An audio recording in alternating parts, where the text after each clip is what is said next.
안녕하세요. 행복한 크리스마스입니다. 이렇게 얘기하면 우리 성도님들은 참 좀 그렇죠. 근데 제가 브라질에서 7년 동안 이렇게 생활하면서 브라질 분들은 거의 연말 한 달 이상을 크리스마스 분위기로 삽니다. 그리고 새해 한 달도 거의 새해 분위기로 살고, 그 기간 동안에 얼마나 많은 분들이 1년을 보내면서 감사했던 분들에게 뭐 좋은 얘기도 하지만은 약소한 선물도 이렇게 나눠주면서 행복하게 그렇게 지내는지요. 사실은 그 나라들은 이제 그 문화권이 기독교 문화이기 때문에 명절이 기독교 그 성례전에 맞춰져 있어요. 근데 이제 저희 재림교회는 기독교는 기독교인데, 이렇게 말하자면 예수님은 봄에 태어나셨는데 12월 25일에 크리스마스가 정확한 날짜는 아니다 해가지고 일부러 이렇게 크리스마스를 챙기지는 않아요. 그렇지만 예수님께서 이 땅에 우리를 구원하시러 오신 것은 감사한 일이죠. 그렇죠. 그래서 무장 해제하시고 옆 사람한테 즐거운 성탄절입니다 이렇게 인사하셔도 됩니다. 한번 인사 한번 해보세요. 즐거운 성탄절입니다 이렇게요. 예.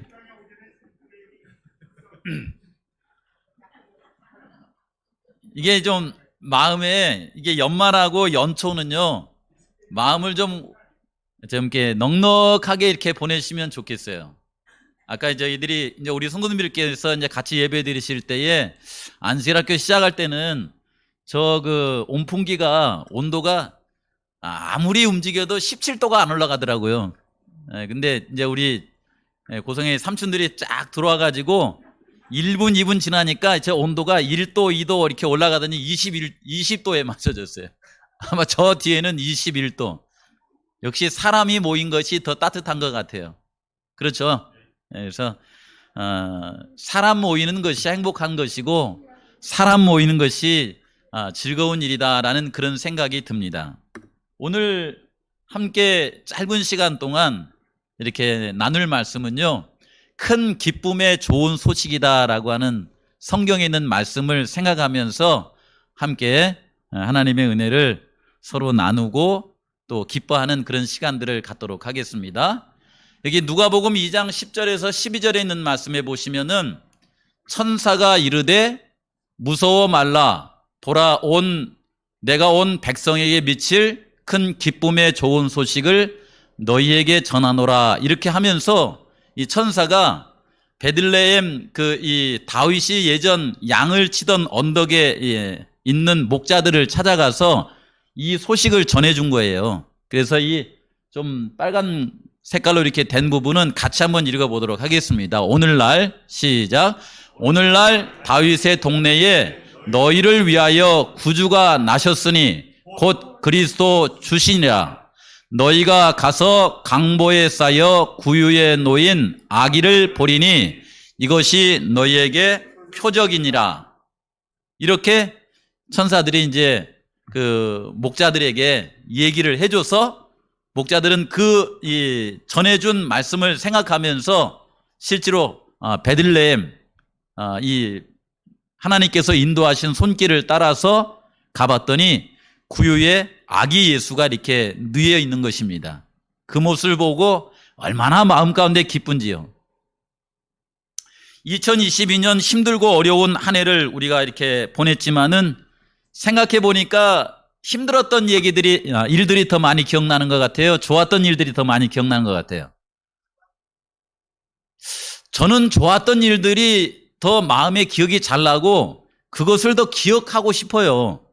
왜냐하면 힘들었던 일들은 기억하면 그냥 마음이 이렇게 답답하고, 또 내년을 이렇게 힘들게 보내야 되나, 사실은 내년이 올해보다 더 힘들 거라고 합니다. 경제적으로는요. 그런데 내년도 올 한 해 동안 힘든 중에도 함께 하신 하나님을 생각하면서 힘들어도 좋은 일들이 더 많을 거야 라고 이렇게 생각하면서 새로운 한 해를 맞이하시는 우리 모든 성도님들이 되셨으면 좋겠어요. 그래야 우리의 마음속에 희망이 좀 있을 거 아닙니까? 그렇죠. 2022년 한 해를 보내면서 우리의 삶 가운데 가장 행복했던 일이 뭘까라고 한번 생각해 봤어요.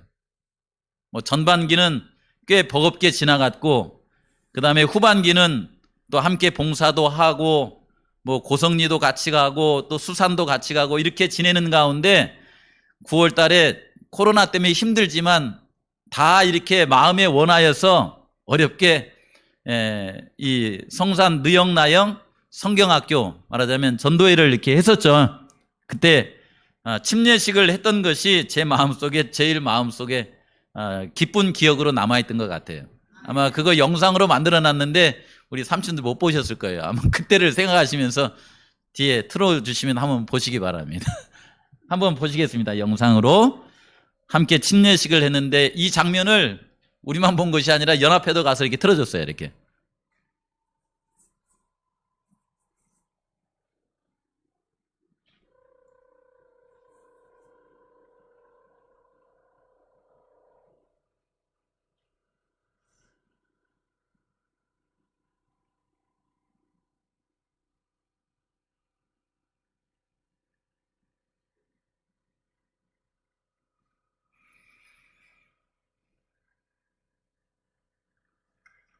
늘 영상을 틀다 보면은 이렇게 소리가 가끔 안 나올 때가 있어요. 그래서 음악하고 같이 틀어드릴게요.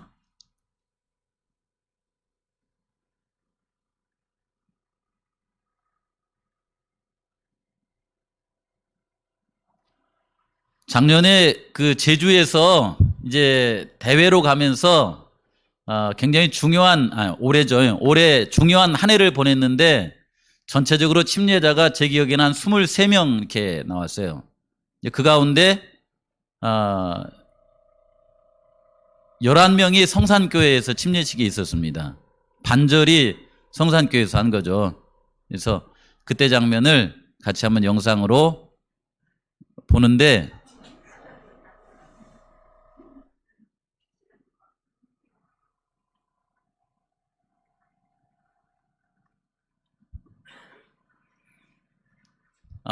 제가 이렇게 하다가 소리가 나면 보겠습니다.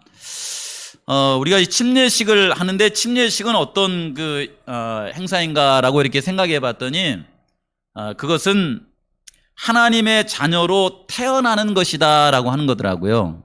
예. 그래서 제가 인터넷으로 이렇게 한번 찾아봤어요. 우리가 이렇게 태어나면은 우리의 이름이 주민등록 등본에도 올라가고, 그 다음에 또 어디도 올라갑니까? 호적에도 올라간다고 그러잖아요. 호적.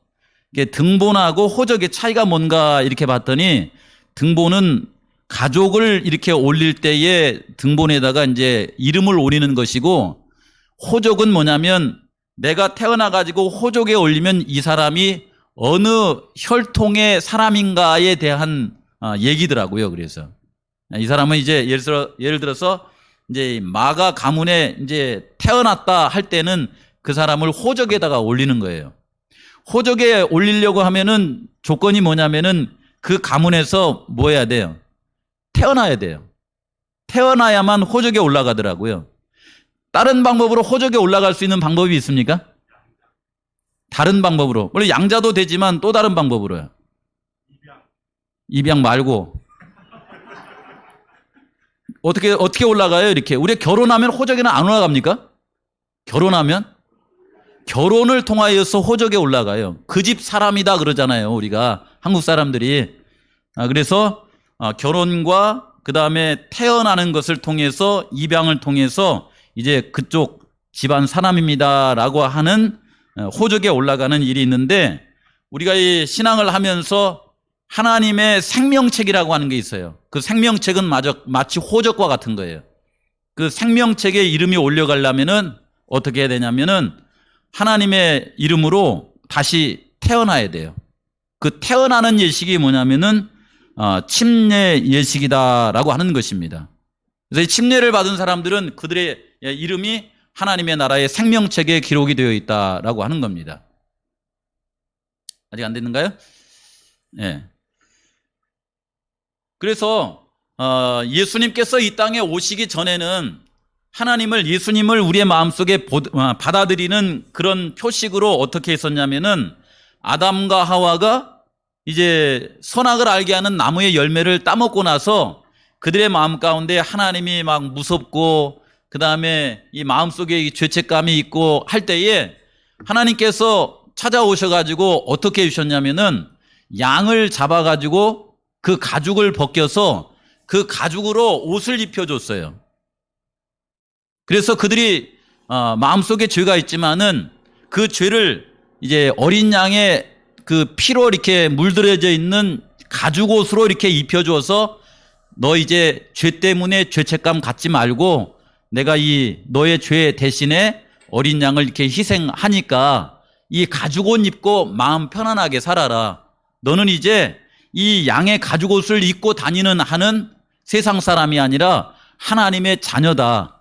이렇게 하면서 가죽 옷을 입혀주고 그 후로는 이제 양을 가지고서 하나님이 마련하신 제단에 나아가서 그 양을 잡아 그 피를 하나님께 드리면서 예수님의 하나님을 이렇게 믿는 그런 믿음을 고백했을 때에 그들은 하나님의 자녀다라고 이렇게 하는 그런 예식을 주었었어요.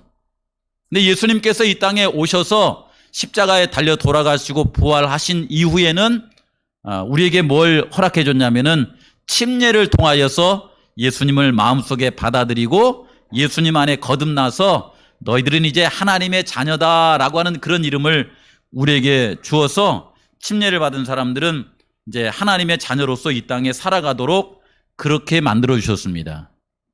이렇게 침례 받은 사람들은 늘 어떻게 하냐면은 마치 어두운 밤길을 이렇게 밝혀주는 등불처럼 우리의 마음을 밝혀주는 것이 뭐냐면은 첫째는 이 성경책이에요.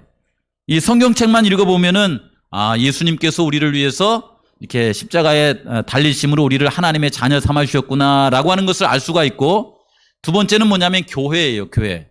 그래서 여기 교회를 쳐다보면서 교회에 있는 종탑을 생각하며 또 성도들과 함께 예배 드리는 걸 생각하며 하나님이 나를 이렇게 사랑하여 주셔서 영원한 하늘을 약속해 주셨구나라고 하는 걸 생각하면서 그런 등불 바라보면서 살아가도록 하나님께서 우리에게 은혜를 주셨다라고 하는 것입니다. 그래서 하나님 보시기에 이 땅에서 가장 사랑하는 대상이 누구냐면은 구약에는 가죽옷을 입고 있는 아담과 하와, 그 이후에는 하나님의 성전에 가서 예배를 드리는 하나님의 백성들, 그리고 신약에 와서는 예수 그리스도의 이름으로 침례를 받고 하나님의 자녀로 이렇게 살아가는 그런 분들을 보시면은 하나님은 그 모습이 너무 이렇게 사랑스럽고 이렇게 아름답게 그렇게 바라보시며 살아간다, 이렇게 말합니다. 네.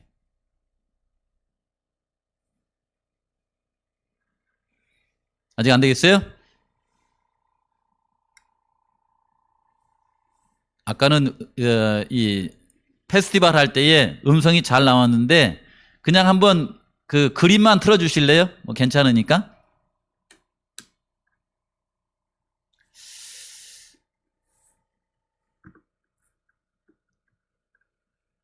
예수님이 이 땅에 오셨을 때에 예수님의 오신 모습을 보고서요, 구약에는 그 어린 양을 희생 제물로 해서 우리의 죄를 용서해 주시는 것을 표상을 했었는데, 예수님이 오실 때에 침례 요한이 이렇게 가시는 예수님을 보고 뭐라고 했냐면은 보라, 세상 죄를 지고 가는 하나님의 어린 양이다, 이렇게 얘기를 했었고, 그들이 이렇게 거듭나기 위해서 어떻게 해야 되는가라고 이렇게 했을 때에 니고데모가 예수님을 찾아와서 제가 어떻게 하면 하늘나라에 갈 수 있을까요? 했을 때에 요한복음 3장 5절에 있는 말씀에 보면은 내가 진실로 네게 이르노니 사람이 물과 성령으로 거듭나지 아니하면 하나님의 나라에 들어갈 수 없다라고 하는 말씀을 우리에게 줘요, 이렇게. 그렇죠. 그래서 이 말씀을 곰곰이 이렇게 듣다가 니고데모가 어떻게 하면은 사람이 거듭날 수 있을까 하고서는 궁금해하니까 예수님께서 그때 대답해 주신 것이 어떤 대답이냐면은,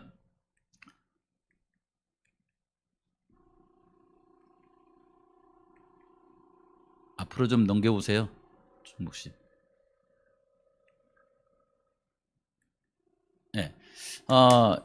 여기 있는 말씀은 뭐냐면은 예수님께서 이 땅에 오셔서 십자가에 달려 돌아가시기 전에 모든 사람들은 마음속에 영원한 삶을 좀 얻고 싶은 그런 마음은 있는데 어떻게 하면 그 생명에 이르를 수 있을까?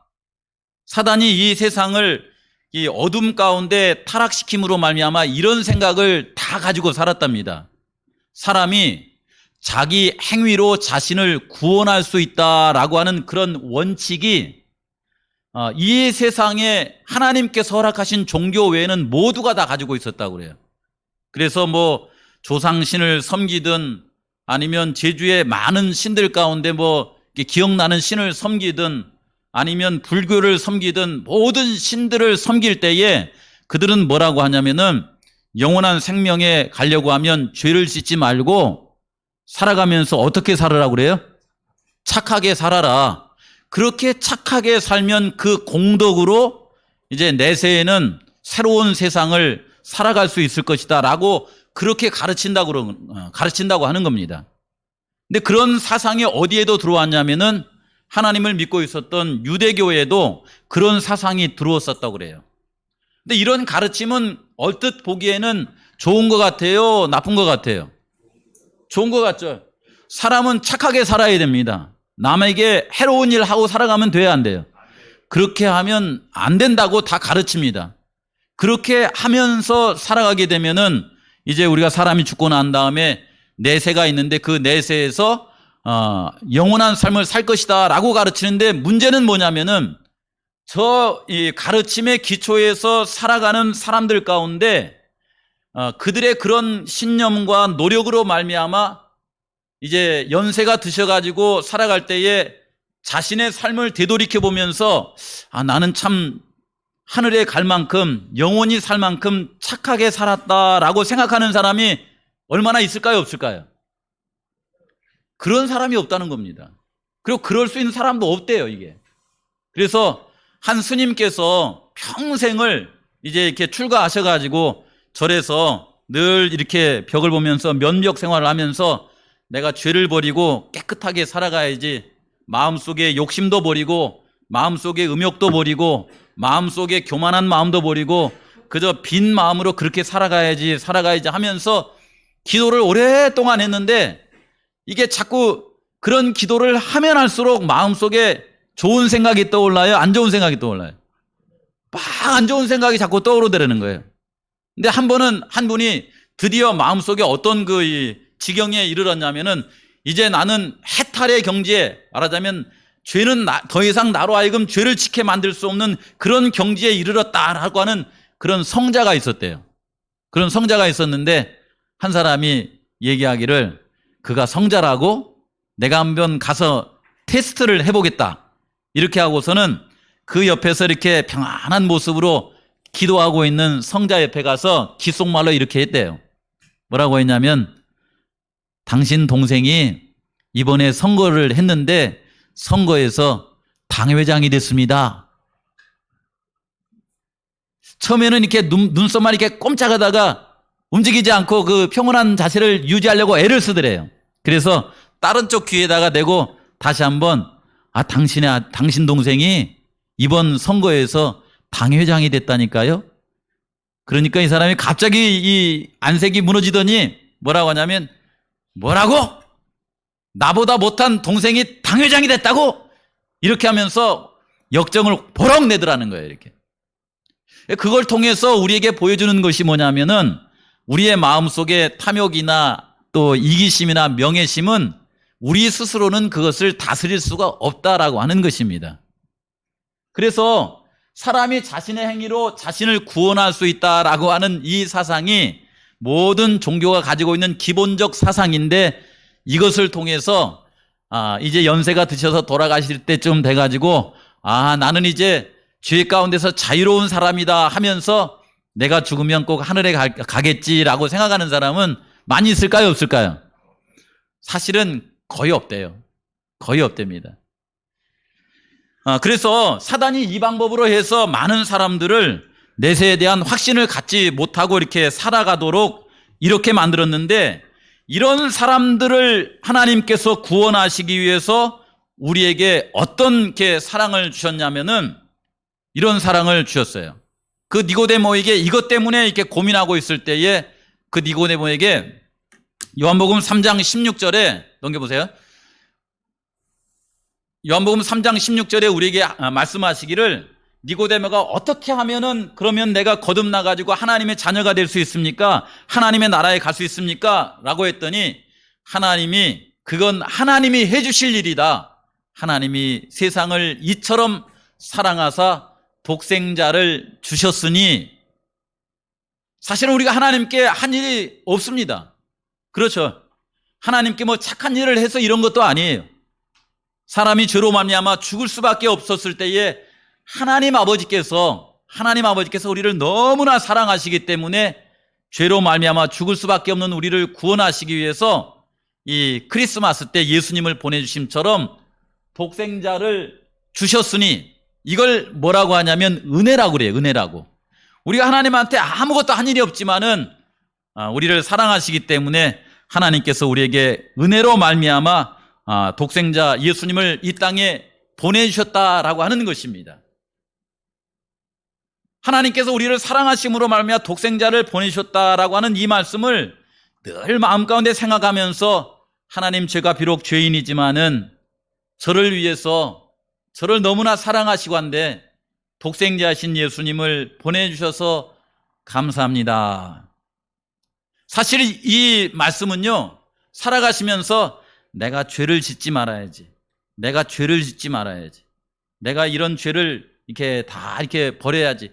이 말을 100번 하는 것보다요, 이 말씀을 생각하면서 아이고, 하나님께서 나를 얼마나 사랑하시고 한데 그의 아들 독생자이신 예수님을 나에게 보내주셨는가. 이 마음이 냉담해지고 마음이 싸늘해지고 마음이 식어갈 때면은 우리 성도님들이 살아가시면서요, 이 말씀을 10번이고 그리고 50번이고 100번이고 여러 번 반복해서 한번 이렇게 암송을 해보시기 바랍니다. 하나님이 세상을 이처럼 사랑하사, 하나님이 나를 이처럼 사랑하사 독생자를 주셨으니, 하나님의 아들이신 예수님을 이 땅에 보내주셨으니, 예수님이 이 땅에 초림하시는 그때처럼 이 땅에 하나님께서 우리를 보내주셨으니, 이 말씀을 계속 암송하시다 보시면요, 넘겨보세요. 이 말씀이 이루어진다는 거예요. 이 말씀이. 사랑은요, 사람의 마음은 많은 도덕적 교훈으로 말미암아 새롭게 되는 것이 아니라 사람의 마음은 사랑으로 말미암아만 일깨워진대요. 사랑의 마음으로만 우리의 마음이 풀어지고 따뜻해진다는 거예요. 그래서 이 사랑을 통해서만 하나님의 사랑의 높이와 깊이를 우리에게 드러내 주셔서 하나님께서 나를 이렇게 사랑하셨구나 하고서는 마음속에 하나님의 은혜에 대해서 감사하는 마음이 생기게 되고 하나님의 은혜로 말미암아 내 마음이 이렇게 새롭게 되는 그런 경험을 우리의 삶 가운데 가지고 살아갈 수 있다라고 하는 것입니다. 제 마음속에요, 우리 성도님들에게 2022년을 지내고 2023년을 보내는 동안에 연말에 마음이 좀 이렇게 좀 식어가지고 좀 외로움을 느끼거나 아니면 나는 이렇게 좀 그럴까라고 하는 그런 생각이 드시면은 이 연말에 하나님의 은혜에 대해서 깊이 묵상을 해보시고 하나님의 세상을 이처럼 사랑하사 독생자를 주셨으니 예수님이 이 땅에 오신 것은 나를 구원하시기 위함이구나. 나는 정말 큰 죄인이지만은 그런 나의 모든 죄를 구원하시기 위해 나를 하나님의 자녀 삼기 위해서 하나님께서 예수님을 이 땅에 보내주셔서 나를 위해서 돌아가시게 하셨구나 라고 하는 것을 여러 번 반복하시면서 그렇게 한번 연말을 보내보시기를 제가 이렇게 권해드립니다. 로마서 5장 8절에 있는 말씀에 보시면요, 이 말씀이 있어요. 로마서 5장 8절에 있는 말씀 가운데 우리가 아직 죄인 되었을 때에, 착한 사람이 아니고 우리가 아직 죄인 되었을 때에 그리스도께서 우리를 위하여 죽으심으로, 그리스도께서 우리를 위해서 죽으심으로, 우리가 돈을 그분에게 드리거나 착한 일을 해서가 아니라 우리가 아직 죄인 되었을 때에 우리를 위해서 죽으신 그 죽으심이 뭐냐면 하나님께서 우리에게 주신 은혜라고 합니다. 은혜. 그저 이렇게 우리가 한 것이 아무것도 없지만은 하나님께서 선물로 우리에게 은혜를 주신 거예요. 이 은혜로 말미암아 하나님께서 우리에게 대한 자신의 사랑을 확증해 주셨다라고 이렇게 말합니다. 이 사실을 생각해 볼 때에 하나님께서는 우리를 사랑하십니까? 우리의 모든 죄를 하나님께서는 용서하여 주셨습니까? 이 사실이 얼른 대답이 이렇게 나오지 않거든요. 연말을 지내면서 이 말씀도 여러 번 반복하시면서 우리가 아직 죄인이지만은 그리스도께서 우리를 위해서 죽으심으로 말미암아 은혜를 베풀어 주심으로 말미암아 우리의 모든 죄를 용서하여 주심으로 하나님의 사랑을 이 온 우주 거민들에게 확증하여 주셨다라고 하는 말씀을 반복해서 계속해서 마치 이 솥에다가 이 생감자를 생고구마 있잖아요. 감자를 놓고서 푹 끓여가지고 그 감자가 포근포근하게 익을 때까지 우리의 마음이 그렇게 하나님의 은혜로 말미암아 익을 때까지 하나님께서 은혜를 나에게 이렇게 베풀어 주셨구나라고 하는 말씀을 반복해서 이렇게 읽고 암송하고 기도하고 내 이게 마음속에 평온함이 느껴질 때까지 내 얼굴 속에 이게 미소가 느껴질 때까지 내가 지금 죽어도 이런 하나님의 은혜라고 하면은 영원한 생명을 우리에게 하나님께서 주시겠구나라고 하는 그런 확신이 들 때까지 하나님의 은혜를 많이 생각해 보시면서 이 연말을 그렇게 보내셨으면 좋겠다라는 생각이 듭니다. 그런 마음으로 한번 연말을 보내보실랍니까? 예.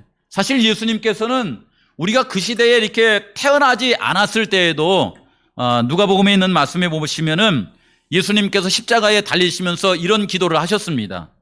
예수께서 가라사대 아버지여 저희를 용서하여 주옵소서.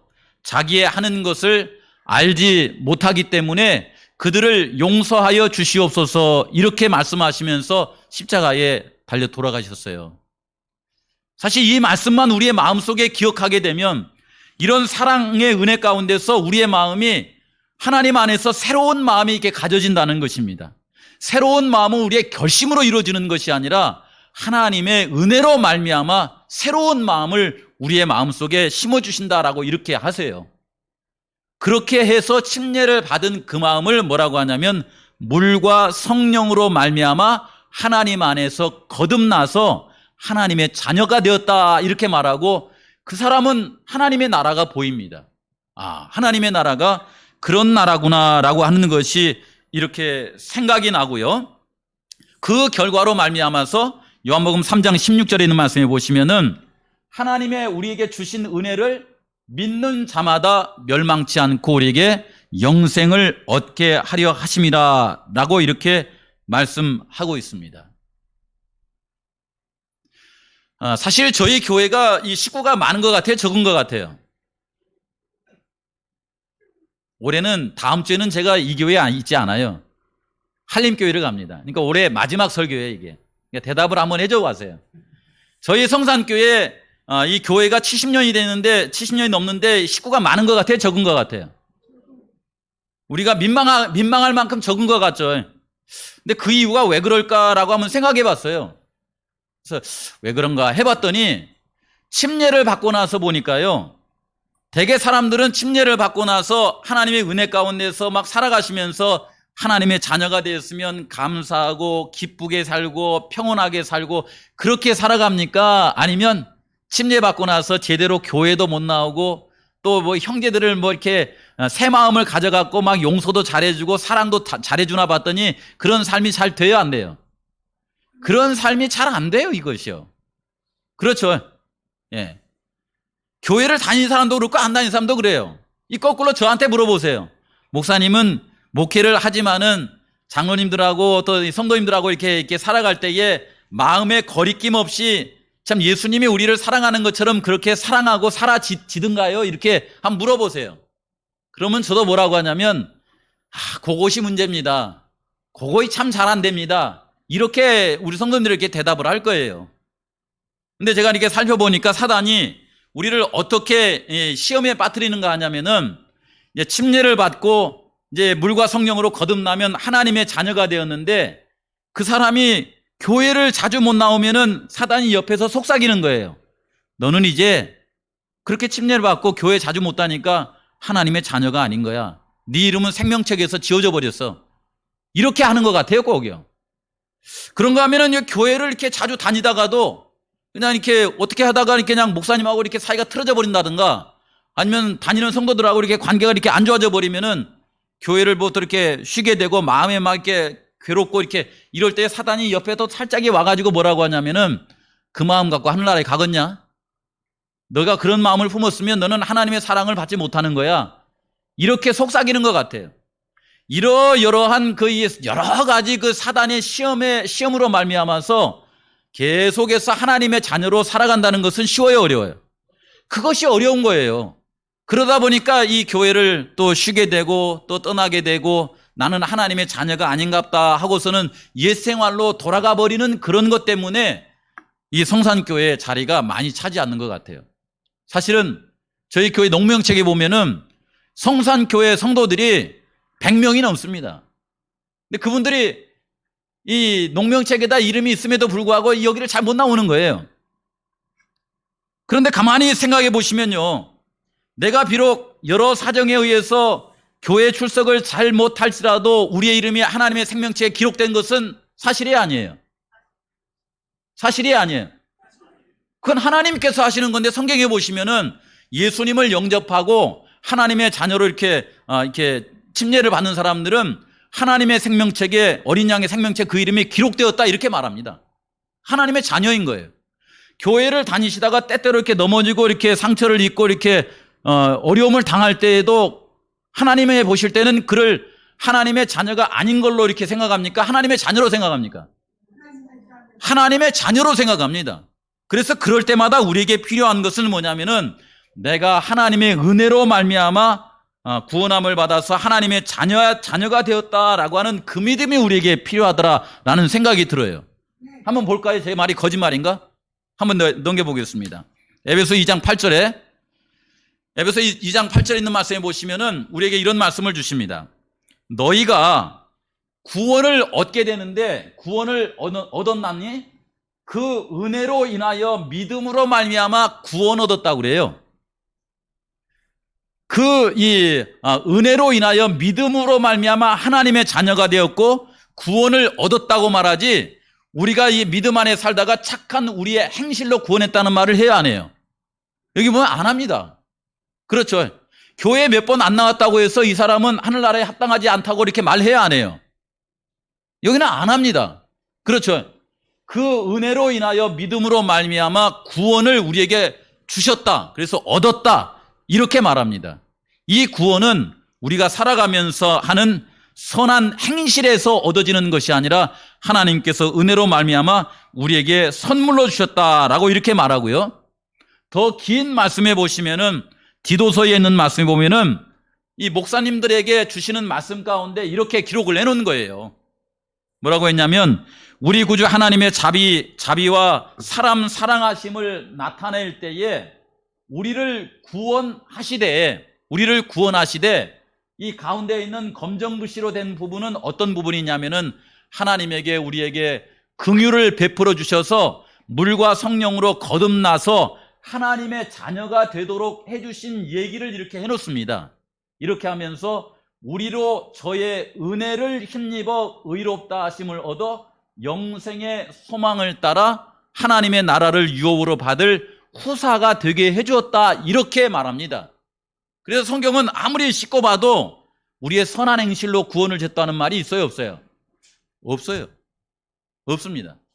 오히려 예수님의 십자가의 은혜로 말미암아 우리에게 구원을 주셨다라고 이렇게 말하고 그 사실을 통해서 우리의 마음속에 사랑으로 늘 일깨우면서 넘어지면 일어나게 만들고 또 우리의 마음속에 미운 마음이 들어오면은 그리스도의 십자가의 은혜로 용서받고 다시 사랑하는 마음을 넣어주시려고 하시고 또 이 교회에 이렇게 자주 못 나오신 분들에게는 교회를 바라보면서라도 기도하면서 하나님의 나라를 사모하고 이렇게 살아가도록 해주셔서 그저 하나님의 은혜 가운데서 우리가 성장하고 발전하면서 예수님 오실 때 우리가 하늘에 갈 수 있도록 그렇게 만들어 주신다는 거예요.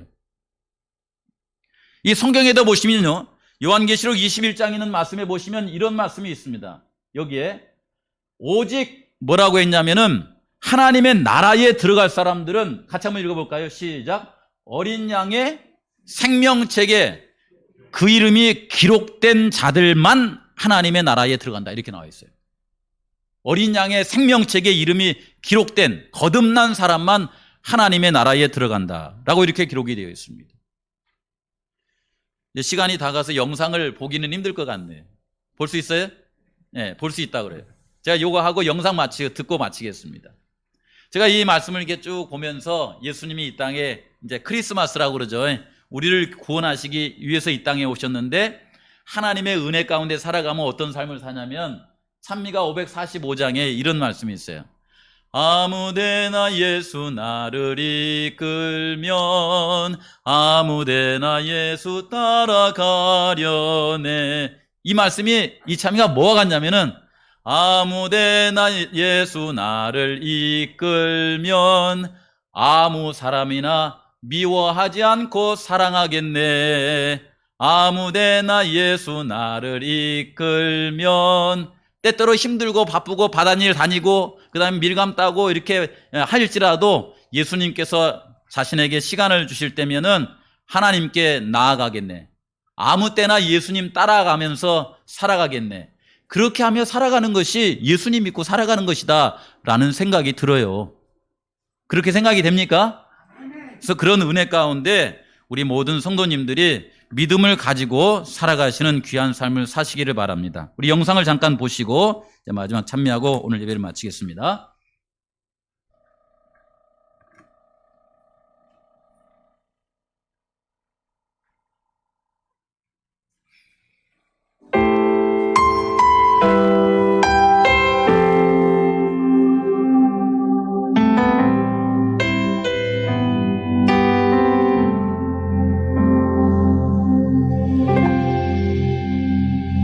주 안에서 내 영혼 다시 태어나 이전 것은 지나고 새롭게 됐네. 죄로 물든 내 모습 예수와 함께 죽고 부활 생명 내 안에 새로운 삶이 열렸네. 너희가 나를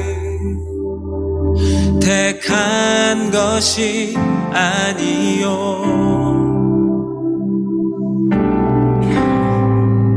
내가 너희를 택하여 세웠나니 오직 내 안에 오직 내 속에 그리스도가 사네. 오직 내 삶에 오직 내 맘에 그가 주인 되셨네.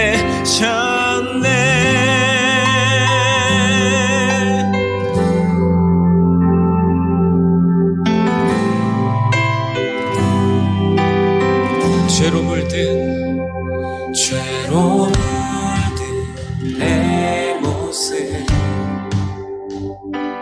예수와 함께 죽고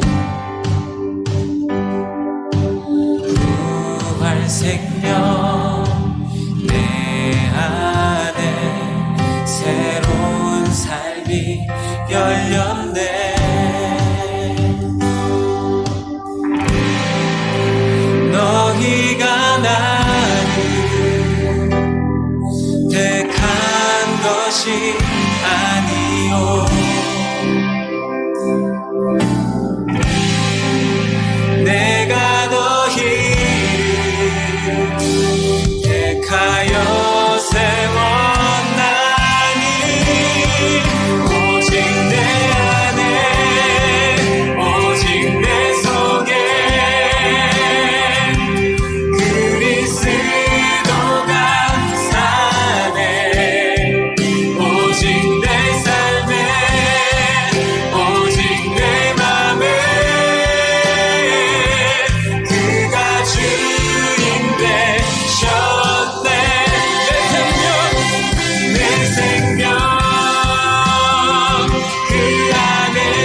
125장 찬미